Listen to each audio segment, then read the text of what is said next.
नमस्कार साथियों, UPSC master में आपका स्वागत है। मित्रों, रोलट सत्याग्रह की व्यापकता अमृतसर, लाहौर, गुजरांवाला तथा लायलपुर के अलावा दिल्ली, बम्बई, गुजरात व देश के विभिन्न हिस्सों में हुई थी। इसी लोकप्रियता के बीच हिंदू मुस्लिम एकता का अभूतपूर्व प्रदर्शन भी हो रहा था। दिल्ली की जामा मस्जिद में स्वामी श्रद्धानंद को बुलाया गया था और वहां हिंदू और मुस्लिमों ने इनके पैरों को चूमा था।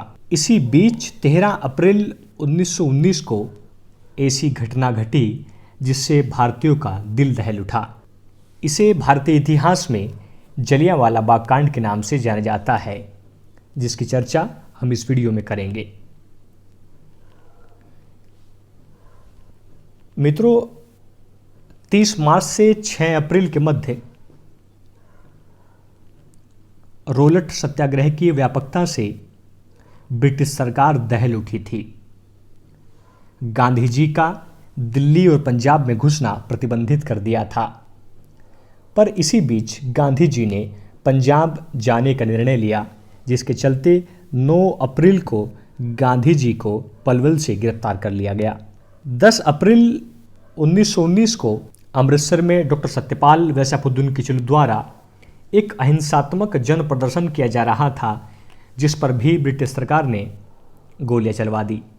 इस घटना में कई लोग मारे गए और डॉक्टर सत्यपाल तथा सैफुद्दीन किचलू को नज़रबंद कर दिया गया। इसी दौरान गांधी जी की मृत्यु की भी अफवाह फैल गई। इन परिस्थितियों के चलते भीड़ अनियंत्रित हो गई, जिसके चलते उपद्रवी तत्वों को हिंसा फैलाने का अवसर प्राप्त हो गया।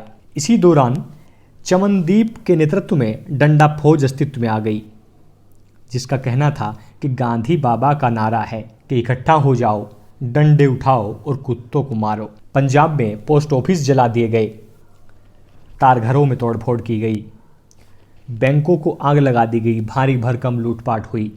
अमृतसर के मिशन स्कूल की मैनेजर मार्केला शेरवुड पर हमला किया गया। 2 यूरोपियंस की हत्या कर दी गई। 11 अप्रैल मुगलपाड़ा रेलवे कार्यशाला में हड़ताल हुई। यह हड़ताल इतनी व्यापक थी कि अंग्रेज अधिकारियों को छावनी में शरण लेनी पड़ी और 11 अप्रैल वाले दिन ही अहमदाबाद में 51 सरकारी इमारतों को जला दिया गया। इस घटना में 28 लोगों की मौत हो गई और 123 लोग घायल हो गए। पंगू प्रशासन घबरा गया। इस प्रशासन को 1857 की याद आ गई, जिसके चलते प्रशासन ने स्थिति को कंट्रोल करने के लिए धारा 144 की पंजाब में घोषणा की। हालांकि इस घोषणा का प्रचार नहीं किया गया। ज़्यादातर सरकारें प्रचार करती हैं कि इस क्षेत्र में धारा 144 लागू कर दी गई है और कोई भी व्यक्ति समूह बनाकर ना घूमे, नहीं तो उस पर अनुशासनात्मक कार्रवाई की जाएगी। 13 अप्रैल 1919 को बैसाखी का दिन था। अमृतसर में बैसाखी के पर्व पर पिछले दशकों से मेला लगता आ रहा था। इस बार भी मेले का आयोजन होना था, पर मेले में थोड़ा अंतर था। एक तो धारा 144 की घोषणा हो चुकी थी और इसी मेले में स्थानीय नेता, जिनमें हंसराज प्रमुख थे, हालांकि ये बाद में सरकारी गवाह बन गए थे, इन्होंने एक गोष्ठी का आयोजन किया था, जिसके 2 उद्देश्य थे। पहला, रोलेट एक्ट का विरोध करना और दूसरा, गिरफ्तार किए गए नेताओं की रिहाई की मांग करना। इस मेले में ज़्यादातर लोग वो थे जो देखम देख आ गए थे। भीड़ को इकट्ठा होता देखा तो बूढ़े, बच्चे, नौजवान, ज़्यादातर लोग यहाँ थे। पंजाब के लेफ्टिनेंट गवर्नर ओ डायर ने इस स्थिति से निपटने के लिए रक्तपात का सहारा लिया। हालांकि बम्बई में इससे ज़्यादा स्थिति खराब थी, परंतु बम्बई के जो लेफ्टिनेंट गवर्नर थे लॉर्ड जॉर्ज, जो बहुत सुलझे हुए व्यक्ति थे, उन्होंने बातचीत का सहारा लिया और स्थिति को कंट्रोल किया।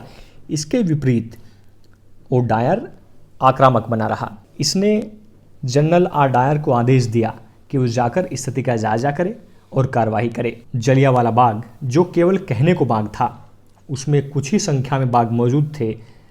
वो ऊंची ऊंची दीवारों से घिरा था। घुसने का केवल एक ही रास्ता था और वो भी बहुत संकरा था। अगर रास्ता संकरा ना होता तो जनरल आर डायर टैंक भी ले जा सकता था। जनरल आर डायर 100 भारतीय और 50 ब्रिटिश पुलिसकर्मियों के साथ मौके पर पहुंचा और 1650 राउंड फायर की। ये फायर तब तक होती रही जब तक गोलियां खत्म नहीं हो गई। इस दिल दहला देने वाली घटना में सरकारी आंकड़ों के मुताबिक 379 लोग मारे गए और घायल होने वालों की संख्या 1000 बताई गई। हालांकि स्थिति कुछ अलग थी।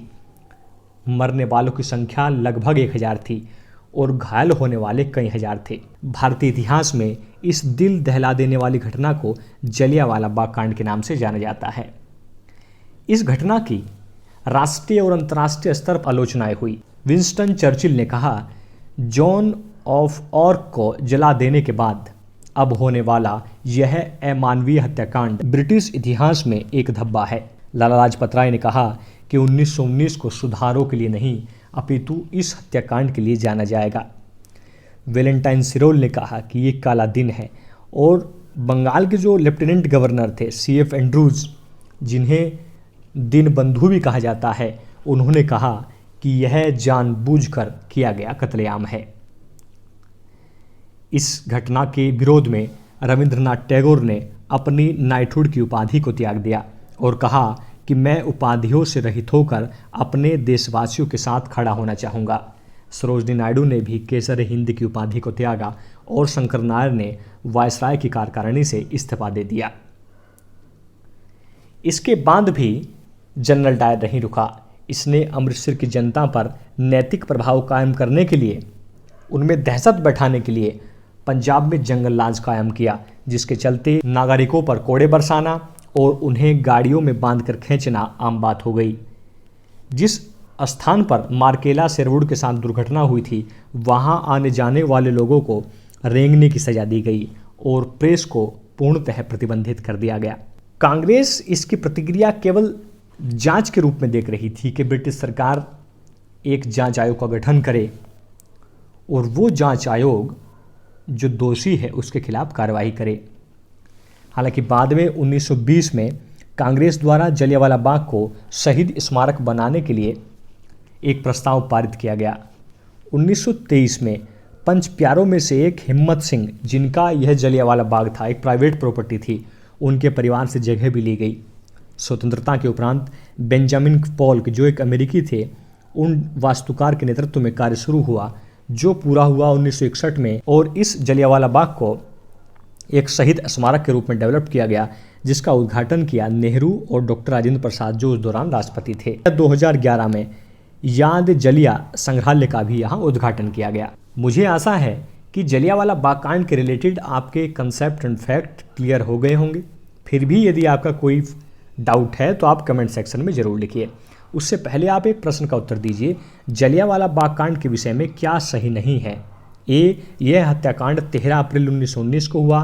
बी, जलियांवाला बाग अमृतसर में अवस्थित है। सी, इस दौरान भारत के वायसराय चेम्सफोर्ड थे। या डी, इस हत्याकांड में कुछ यूरोपियन नागरिक भी मारे गए। Thanks for watching. जय हिंद, जय भारत, महाशक्ति भारत।